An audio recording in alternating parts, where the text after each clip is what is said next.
What's up, everyone? Aaron Nagler here, PackersNews.com, live on Facebook, late Thursday afternoon.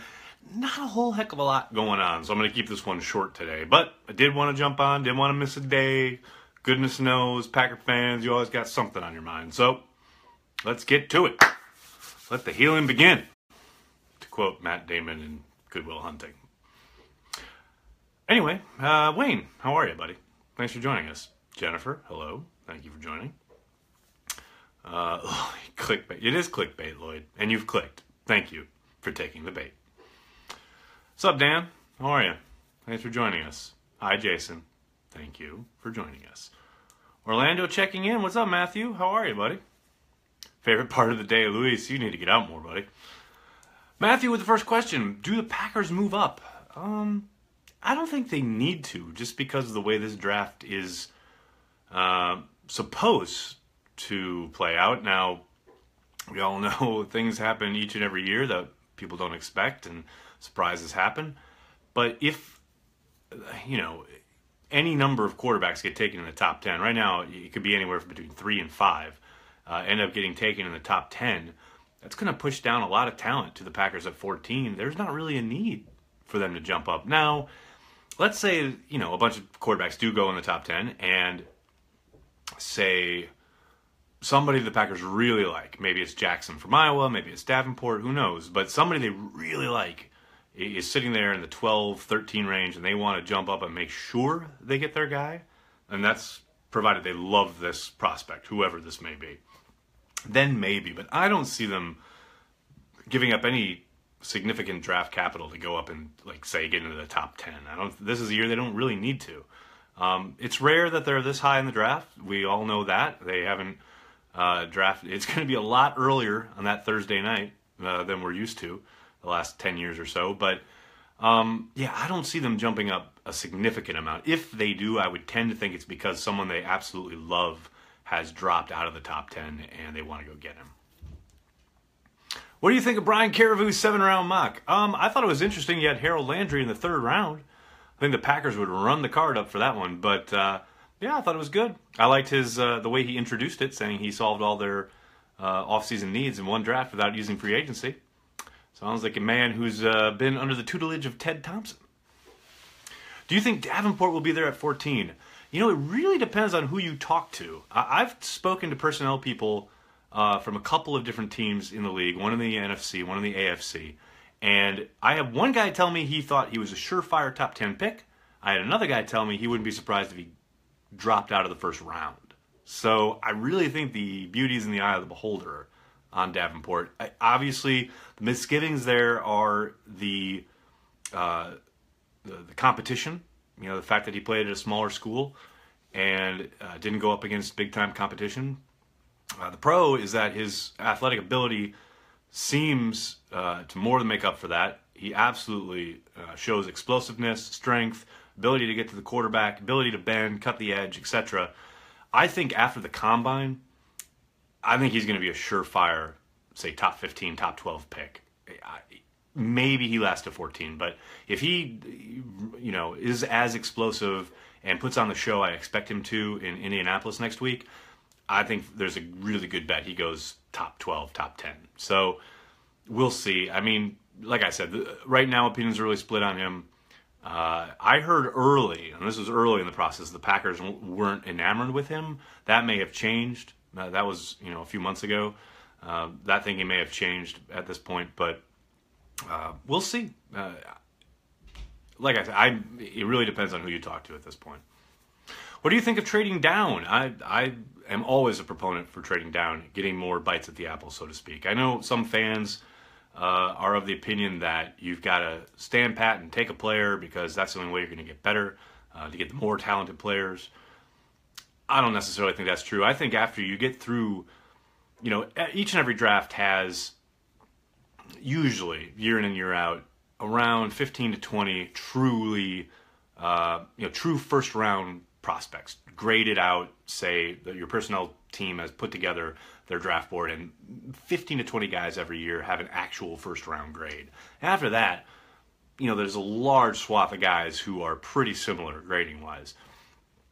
At 14, and the fact that the Packers haven't been up there in that kind of rarefied air, so to speak, in a long time. I would tend to think they'll make that pick just because it's so rare that they get a chance to select a guy out of that top echelon of prospects.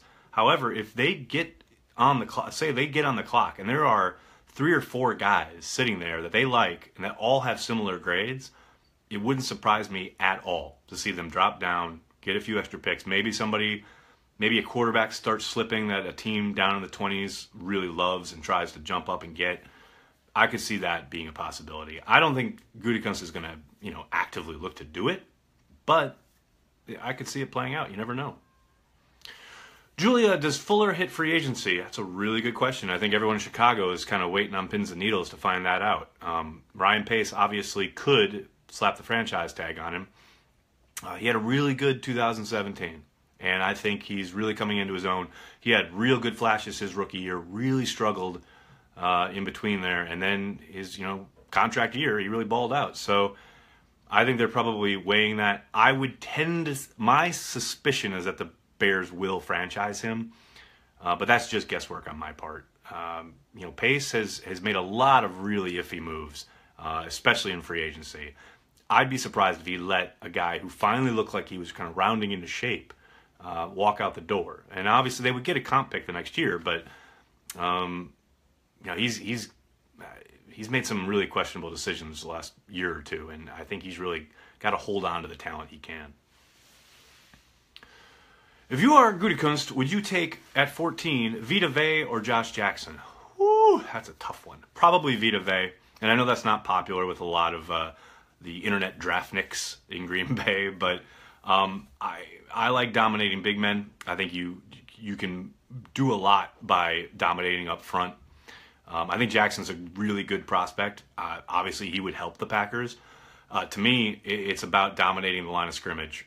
And we've seen guys like Haloti Ngata, Star Lotulelei, who have dropped out of the top 10 when they obviously should have been taken in the top 10. I think Vita Vea is the exact same mold. I think you'll see him drop out of the top 10, and somebody will get an insane bargain. And if the Packers can get him at 14, I think they should run the card up. That's just me. I know there's a lot of people who disagree because of the depth, the supposed depth the Packers have at defensive tackle. But to me, it's about finding waves of guys that you can throw at an offense who has to keep the same 5 guys on the field, or traditionally they keep the same 5 guys on the field, throughout a game. Man, can you imagine having a fresh leg Mike Daniels going after quarterbacks in the fourth quarter? That's the life I'm about, let me tell you. Dean Lowry, speaking of defensive line, starter next year or look to the draft. I think he's a great complementary piece. I don't love him as a starter. I didn't think he took the step maybe that they were hoping for in year 2, but I think he's a solid player. I don't see anything special there, but he's definitely a guy who's going to give you 20, 25, 30 snaps a game and do his work. And it'll be interesting to see how he fits in a Mike Pettin scheme, how much he's on the field. I don't think they necessarily have to draft to replace him, but I do think they need to be looking down the line. Do you think we draft all defense other than wide receiver and O-line? Not necessarily. I think tight end is probably above both of those as far as need goes. But I think they'll primarily lean towards the defensive side of the ball, but I don't think they're going to box themselves in at all. Will Fumagalli be this year's Watt, albeit later in the draft? If you mean the Packers will pass on him, well, quite possibly. We'll see. What position do you think the Packers target in free agency? Beer. I like it, Eric.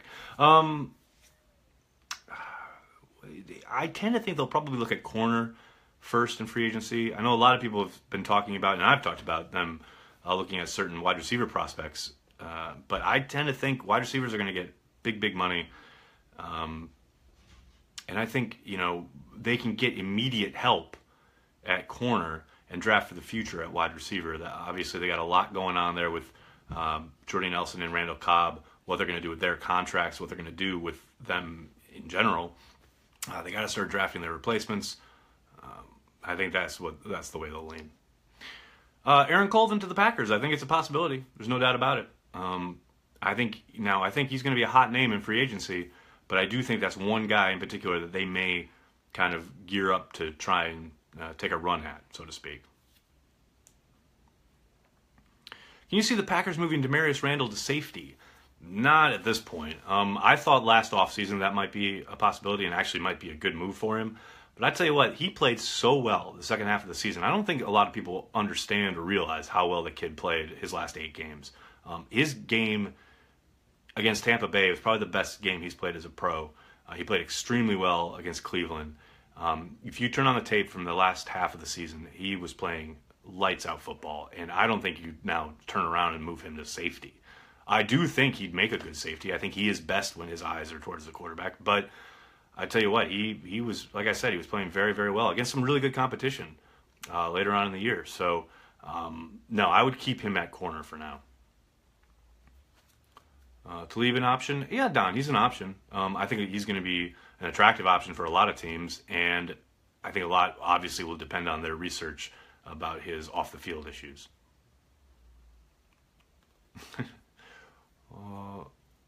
Why are you so high on Colvin? 0 picks in 4 seasons. Well, Marcus, because he was playing lights out in the slot, and I think he's ready for an uptick to perimeter corner.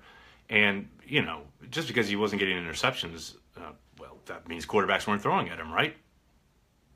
I mean, you can look at interception numbers, and, you know, that's the guys sometimes have balls bounce to them, sometimes they are in a position to make a pick, sometimes whatever.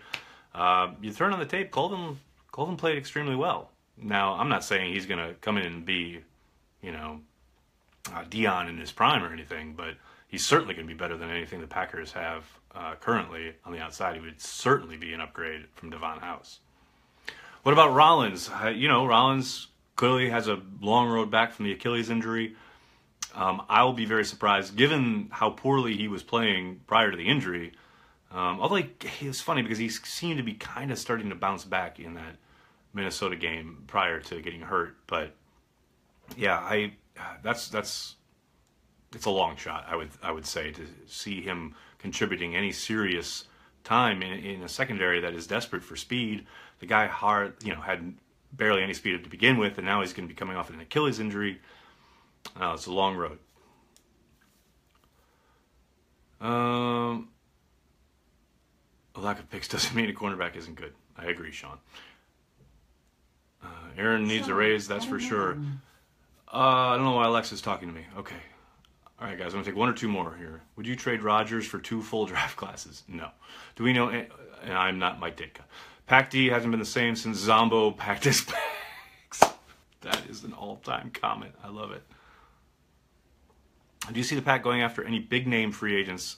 Bobby, I guess it all depends on, you know, what you consider a big name.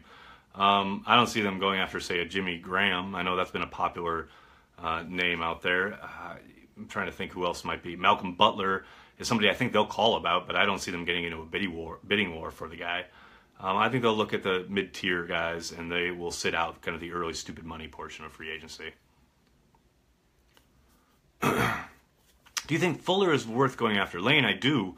I'll be surprised if the Bears don't franchise him, though. I know there's been a lot of talk about him moving on, but I think that's mostly coming from his camp. We'll see what the Bears have to do about that. Nags needs a raise. You got that right.